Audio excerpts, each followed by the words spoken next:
दोस्तों, इस समय देश में कोविड की क्या स्थिति है ये किसी से भी छुपी नहीं है। और इस पूरी स्थिति में महाराष्ट्र का कितना योगदान है ये भी किसी से छुपा नहीं है। महाराष्ट्र में इस समय जिस तरीके से सारी चीज़ें अनियंत्रित होकर कोरोना को बढ़ाने का काम कर रही हैं वो किसी से भी छुपा नहीं है। और जो लोग हैं वहाँ के वो लगातार इससे परेशान हो रहे हैं। एक तरफ तो कोविड की महामारी, दूसरी तरफ लॉकडाउन का डर। कई सारी चीज़ें हैं, कई सारी सेवाएं हैं, कई सारे ऑफिसेज हैं जो इस समय मुंबई और महाराष्ट्र में बंद कर दिए गए हैं कोविड का खतरा देखते हुए। लॉकडाउन की आशंका के चलते कई सारे मजदूरों ने मुंबई से, महाराष्ट्र से ऑलरेडी पलायन शुरू कर दिया है। कई सारी ट्रेनें हैं जो कि यूपी की तरफ और बिहार की तरफ जाती हुई दिखी हैं, वो भी खचाखच भरी हुई।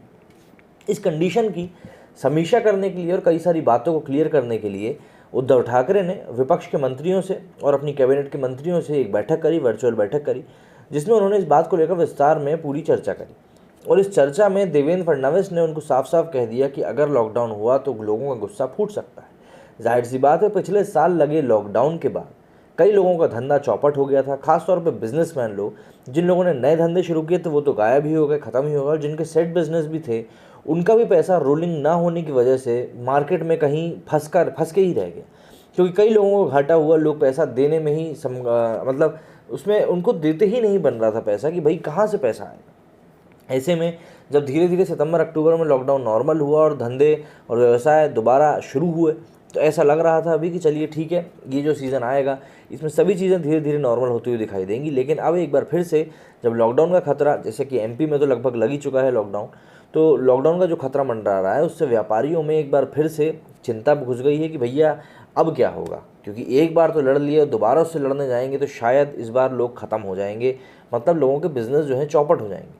वहीं नौकरी पेशा लोगों की बात करें तो सरकारी नौकरी वालों को तो हटा दीजिए, लेकिन कई सारी प्राइवेट नौकरी वाले थे जिन्होंने पिछले साल अपनी नौकरी खोई थी, और जो लोग बच गए थे उनके सर पे इस साल तलवार अटक रही। तो ऐसे में लोगों के मन में ये डर भी है कि भाई पिछले साल तो बच गए थे, कहीं इस साल हमको नौकरी से हाथ ना धोना पड़े, क्योंकि बिज़नेस नहीं है मार्केट में। और जिस तरह से माहौल पूरा हुआ है देश में समय कोविड के कारण, उससे ऐसा लगता है कि माहौल और ज़्यादा ख़राब ही होगा, स्थिति और ज़्यादा बदतर ही होगी। अब इन सभी चीज़ों को देखते हुए जो नेता हैं वो ऑब्वियसली चुनाव की जगहों पर तो लॉकडाउन नहीं कर रहे हैं, बाकी जगहों पर लॉकडाउन कर रहे हैं। अब इस समीक्षा में जो बैठक हुई उसमें क्या बातें हुई जरा विस्तार में हम जान लेते हैं। तो पूरे देश में कोरोना वायरस का संक्रमण लगातार बढ़ता जा रहा है। संक्रमितों की संख्या फर्स्ट वेव के मुकाबले सेकेंड वेव में तेज़ी से बढ़ रही है। पिछले 24 घंटों में 1,45,384 संक्रमित मरीज मिले। ये संख्या महामारी शुरू होने के बाद से सर्वाधिक है। कई राज्यों में भी संक्रमण के हालात गंभीर होते जा रहे हैं। उनमें से एक राज्य महाराष्ट्र भी है। महाराष्ट्र में हालत बहुत ज़्यादा खराब है। पिछले कई दिनों में राज्य में रोज़ मिलने वाले नए संक्रमितों की संख्या 50,000 से ऊपर बनी हुई है। कोविड की इस समस्या से निपटने के लिए शनिवार मतलब 10 अप्रैल को मुख्यमंत्री उद्धव ठाकरे ने सर्वदलीय बैठक बुलाई। इस बैठक में कोरोना वायरस के संक्रमण को रोकने के लिए राज्य में पूर्ण लॉकडाउन करने पर विचार किया गया। हालांकि पूर्व मुख्यमंत्री देवेंद्र फडणवीस ने संपूर्ण लॉकडाउन का विरोध किया और दूसरे उपायों पर विचार करने का सुझाव दिया। मुख्यमंत्री उद्धव ठाकरे ने वीडियो कॉन्फ्रेंसिंग के माध्यम से विपक्ष के नेता और कैबिनेट के मंत्रियों के साथ बैठक की।